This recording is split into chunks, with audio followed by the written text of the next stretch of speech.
شیشہ اور شاہ راہ قسط نمبر 2۔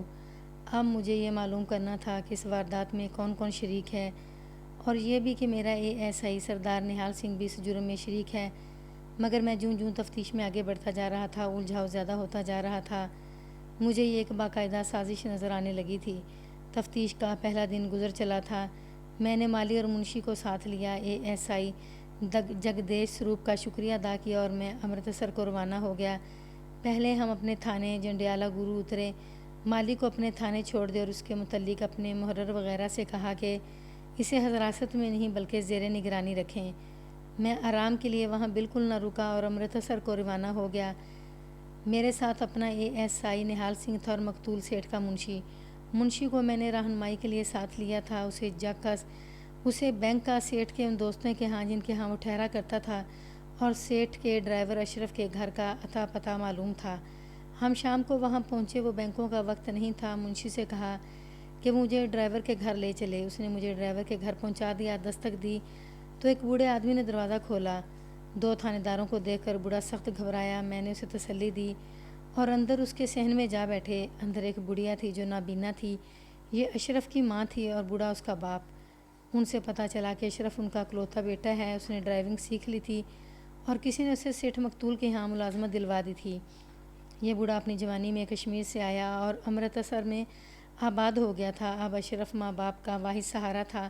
اشرف کے متعلق پتہ چلا کہ سیٹھ کے باغ میں اپنی بیوی کے ساتھ رہتا ہے۔ میں دیکھنے گیا تو وہ بیوی سمیت غائب تھا۔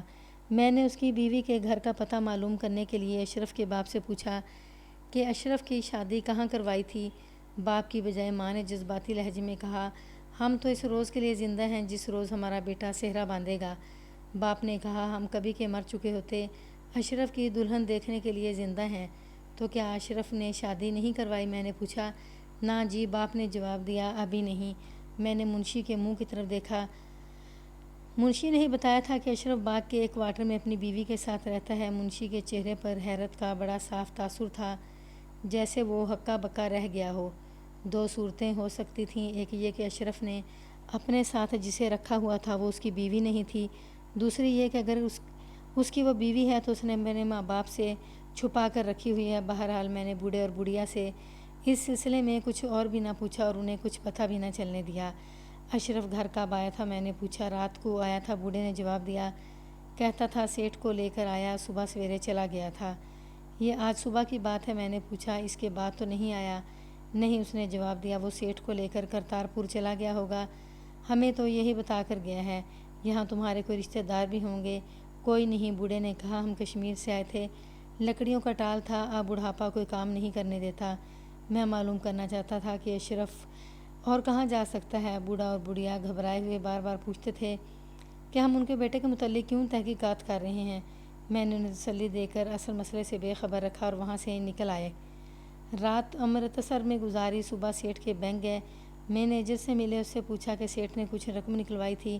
مینیجر نے ریکارڈ منگوا کر دیکھا اور ہمیں بتایا کہ سیٹھ کل 10,000 روپیہ نکلوا کر لے گیا ہے۔ میں نے چیک نکلوا کر دیکھا، متعلقہ کلرک اور خزانچی کے بیان لیے، شہادت ریکارڈ کی اور جنڈیالہ گورو کو روانہ ہو گئے۔ میں نے سیٹھ کے کسی ایسے دوست کو ملنے کی ضرورت نہ سمجھی جس کے ہاں اس نے رات گزاری تھی۔ میں نہال سنگھ کا رد عمل خاص طور پر نوٹ کر رہا تھا۔ اس کے چہرے پر پریشانی کا تاثر گہرا ہوتا جا رہا تھا۔ میں جب تک بینک میں شہادت کا ریکارڈ کر رہا تھا اس وقت خاص طور پر نہال سنگھ کو دیکھا، اس کا رنگ پیلا پڑ گیا تھا۔ میں امرتسر سے واپس اپنے تھانے جنڈیالہ گورو میں آ گیا۔ سیٹھ کے منشی کو میں نے اپنے ساتھ ہی رکھا۔ مالی بھی تھانے میں تھا۔ میں اسے الگ کمرے میں لے کر بیٹھ گیا۔ اسے کہا کہ جو کچھ مجھ سے چھپا رہا ہے بتا دے، مگر وہ بالکل معصوم اور بھولا بھالا بنا رہا۔ میں نے اسے کہا کہ تم غریب آدمی ہو، سچی بات بتا کر اپنے آپ کو اس پھندے سے نکالو ورنہ نتیجہ بہت برا ہوگا۔ مگر اس پر تو جیسے اثر ہی نہیں ہو رہا تھا۔ میں جان گیا تھا کہ یہ آدمی معصوم اور بھولا بھالا نہیں۔ میں نے پیار پھر دھمکیاں دیں تو اس نے مسلسل انکار سے مجھ پر یہ ثابت کرنے کی کوشش کی کہ وہ بڑا پکا آدمی ہے۔ بہت وقت صرف کر کے اور بہت جھک جھک کر کے میں نے اسے نرم کر لیا۔ اس نے بتایا کہ اشرف واپس آیا تھا، اس نے کار گیراج میں رکھی تھی۔ تم نے کار دیکھی تھی؟ نہیں، اس نے جواب دیا، میں اپنے کام میں مصروف تھا، کار کی آواز سنی تھی۔ اشرف میرے پاس آیا تھا اور اس نے مجھے بتایا تھا کہ وہ سیٹھ کو اس کے گھر چھوڑ آیا ہے اور کار گیراج میں رکھ دی ہے۔ اس کے بعد میں روٹی پکانے میں لگ گیا۔ کوئی 1 گھنٹہ بعد اشرف میرے پاس آیا اور مجھے بتایا کہ وہ اپنی بیوی کو ڈاکٹر کے پاس لے جا رہا ہے اور اس نے کوارٹر کو تالا لگا دیا۔ میں نے پھر کار کی آواز سنی۔ اشرف بیوی کو کار میں لے گیا تھا، اس سے زیادہ میں اور کچھ نہیں جانتا۔ اس نے بات یہیں پر ختم کر دی۔ میں نے اسے پوچھا کہ اس نے یہ بات پہلے کیوں نہ بتائی، چھپانے کی کیا وجہ تھی؟ وہ مجھے کوئی تسلی بخش جواب نہ دے سکا۔ اس نے بھی کہا تھا کہ اشرف کی بیوی تھی۔ میں نے منشی کو اندر بلا کر مالی کے سامنے بٹھا دیا اور منشی سے کہا کہ یہ بھی اشرف کی بیوی بتا رہا ہے، اسے بتاؤ کہ ہم کیا معلوم کر کے آئے ہیں۔ منشی نے اسے کہا کہ پولیس کو سب کچھ معلوم ہے، اس کے لیے اب وہ سچ بولے۔ منشی نے اسے بتایا کہ سیٹھ مارا جا چکا ہے۔ یہ سن کر مالی کا رنگ بدل گیا۔ میں نے منشی کو باہر نکال دیا اور مالی سے کہا اب تم جھوٹ بولنے کی جرات کرو اور دیکھو میں تمہارے اندر سے سچ کس طرح نکالتا ہوں۔ مالی کے پاؤں اکھڑ چکے تھے، اس نے سچ اگلنا شروع کر دیا۔ مالی نے پہلا انکشاف یہ کیا کہ اشرف کی کوئی بیوی نہیں۔ یہ خبر باغ میں پھیلائی گئی تھی کہ اشرف نے شادی کر لی ہے اور وہ اپنی بیوی کو لے آیا ہے۔ باغ میں اور باغ کے اندر سیٹھ کے مکان میں باہر کے کسی آدمی کو آنے کی اجازت نہیں تھی، اس لیے کوئی اندر جا کر دیکھ ہی نہیں سکتا تھا کہ اشرف کی بیوی ہے یا نہیں۔ اشرف کو اس لیے شادی شدہ بتایا گیا تھا کہ مقتول سیٹھ نے باغ کے مکان میں ایک مغویہ لڑکی لا کر رکھی تھی، اس کی پردہ پوشی کی ضرورت تھی۔ سیٹھ نے یہ طریقہ سوچا تھا کہ پکڑے جانے سے پہلے ہی مشہور کر دو کہ اشرف اپنی بیوی لے آیا ہے۔ لڑکی کون تھی؟ ایک نوجوان غیر معمولی طور پر خوبصورت خانہ بدوش لڑکی تھی۔ مالی سیٹھ کا رازدان تھا، اس مکان کے اندر کے سب بھید جانتا تھا۔ سیٹھ اس مکان میں شراب پیتا اور عیش و عشرت کرتا تھا۔ اس نے اس لڑکی کو اغوا کیا۔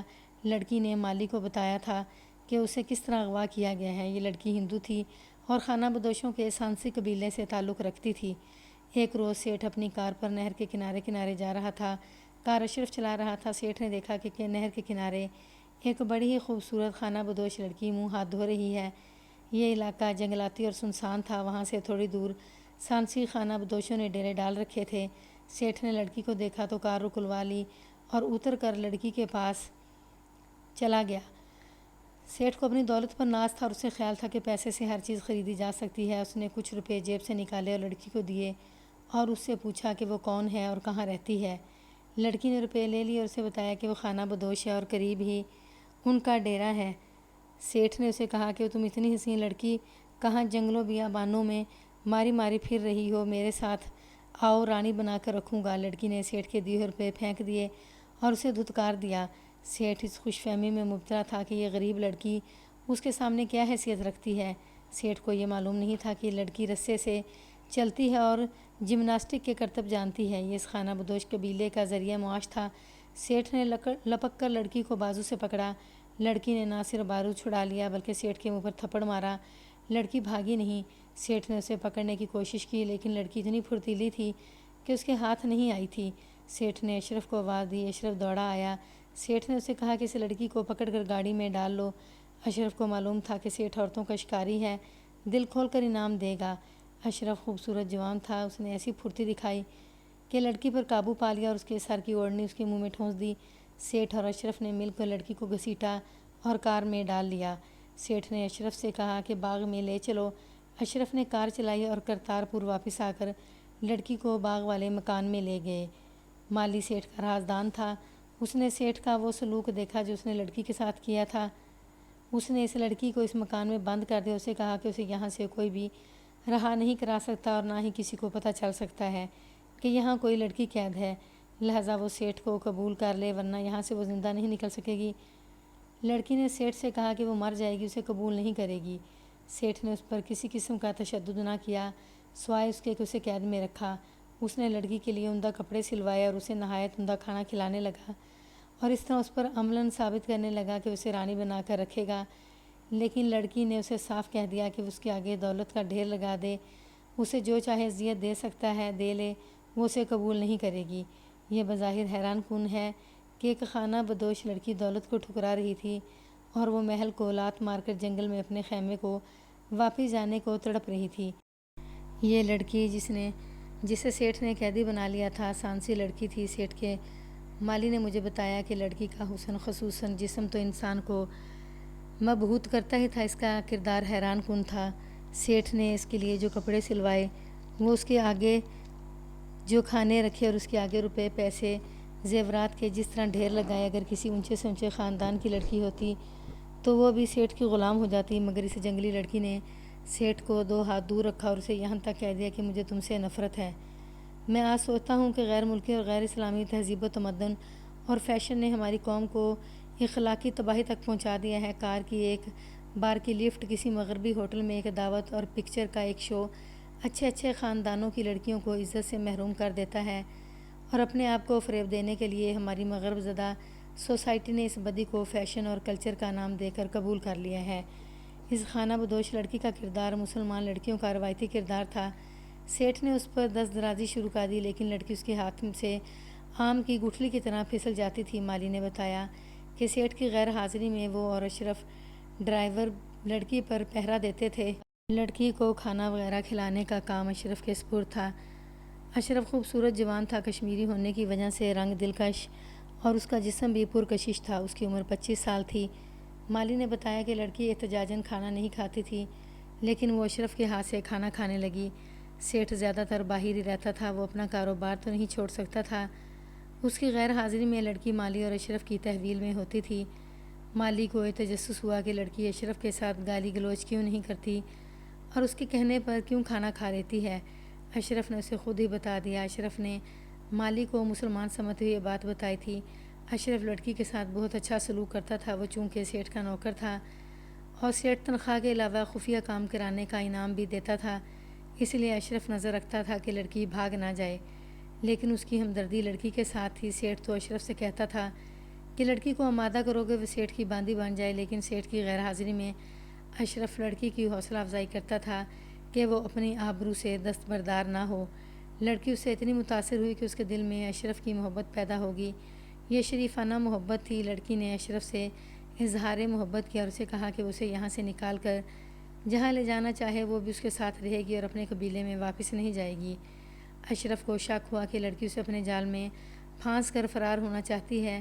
اس نے لڑکی سے کہا کہ وہ سیٹھ کا نمک حرام نہیں کرے گا، اس کے دل میں لڑکی کی صرف ہمدردی ہے۔ اس نے لڑکی سے یہ بھی کہا کہ وہ مسلمان ہے، اس لیے وہ غیر مسلم لڑکی کے ساتھ شادی نہیں کر سکتا۔ لڑکی نے اسے کہا کہ وہ مسلمان ہو جائے گی۔ اشرف نے اسے کلمہ پڑھا کر مسلمان کر لیا، لیکن لڑکی کو بھاگنے نہ دیا۔ خود یہ ارادہ کیا کہ لڑکی کو بھگا لے جائے گا۔ ابھی یہ کہنا مشکل تھا کہ لڑکی اشرف کو دل سے چاہتی ہے۔ مالی نے دیکھا کہ اشرف لڑکی میں پہلے سے زیادہ دلچسپی لینے لگا تھا۔ اس دوران سیٹھ 2-4 روز بعد مکان میں آتا تھا، رات یہیں گزارتا تھا۔ لڑکی کو پیار سے آرام کرنے کی کوشش بھی کرتا تھا، دھمکیاں بھی دیتا تھا اور زبردستی اس پر قابو پانے کی بھی کوشش کرتا، مگر لڑکی کا رویہ پہلے روز جیسا رہا۔ اب تو اس نے سیٹھ کے خلاف نفرت کا اظہار اس کے منہ پر شروع کر دیا تھا۔ مالی، اشرف اور اس لڑکی نے سیٹھ پر یہ ظاہر نہ ہونے دیا کہ لڑکی کو مسلمان کیا جا چکا ہے۔ مالی نے یہ بھی بتایا کہ سیٹھ کے کہنے پر اشرف لڑکی کو کار میں سیر کرانے بھی لے جایا کرتا تھا۔ ظاہر ہے سیٹھ ایسا خطرہ نہیں مول لے سکتا تھا۔ لڑکی باہر جا کر غول مچا سکتی تھی کہ اسے اغوا کر کے ان لوگوں نے قید میں رکھا ہوا ہے۔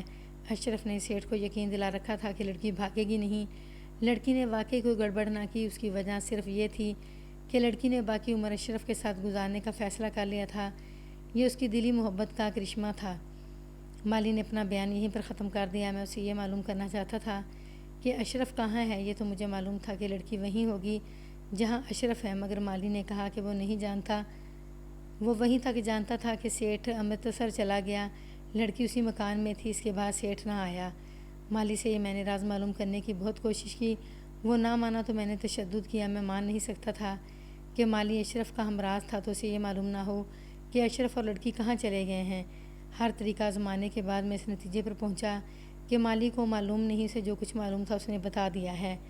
مالی سے اتنا ہی سراغ ملا کہ اشرف اور لڑکی میں محبت پیدا ہو گئی تھی اور لڑکی مسلمان ہو گئی تھی۔ یہ بھی معلوم ہو گیا تھا کہ اشرف کی کوئی بیوی نہیں تھی۔ مغویہ لڑکی پر پردہ ڈالنے اور گرفتاری سے بچنے کے لیے یہ مشہور کر رکھا تھا کہ اشرف اپنی بیوی کو لے آیا ہے۔ میں سوچنے لگا کہ کس نے کیا کیا اور کیوں کیا۔ مالی نے روشنی دکھاتے ہوئے مجھے اندھیرے میں پھینک دیا تھا۔ میں نے سوچا کہ اشرف نے سیٹھ کو 10,000 روپے کی خاطر نہیں، لڑکی کی خاطر قتل کیا ہے اور لڑکی کو لے گیا ہے۔ اور 10,000 روپیہ کہاں گیا؟ یہ میرے ASI سردار نہال سنگھ نے اڑا دیا ہے۔ میں نے سوچا اسی کے عوض اس نے ڈاکٹر کو نکل جانے کا موقع دیا۔ پولیس کا ایک ادنیٰ سپاہی بھی جانتا ہے کہ نہال سنگھ نے ضابطے کی کارروائی میں ضابطے کے خلاف ورزی اور من مانی کی ہے۔ اس کا نتیجہ یہ ہوا کہ قاتل بھاگ نکلا۔ اس کے پاس کار تھی اور وہ نہ جانے کہاں سے کہاں جا پہنچا تھا۔ میں نے تفتیش کا خلاصہ لکھا اور اس میں ASI نہال سنگھ کا طرز عمل اور اس کے خلاف اپنے شکوک لکھے۔ میں نے اس کے ساتھ یہ لکھا کہ نہال سنگھ کو لائن حاضر کیا جائے کیونکہ اس کی موجودگی میں تفتیش میں رکاوٹ پیدا ہو رہی ہے۔ میں نے رپورٹ اپنے ASI کو بھیج دی۔ اس پر فوراً کارروائی ہوئی اور نہال سنگھ کو امرتسر لائن میں حاضر کر دیا گیا۔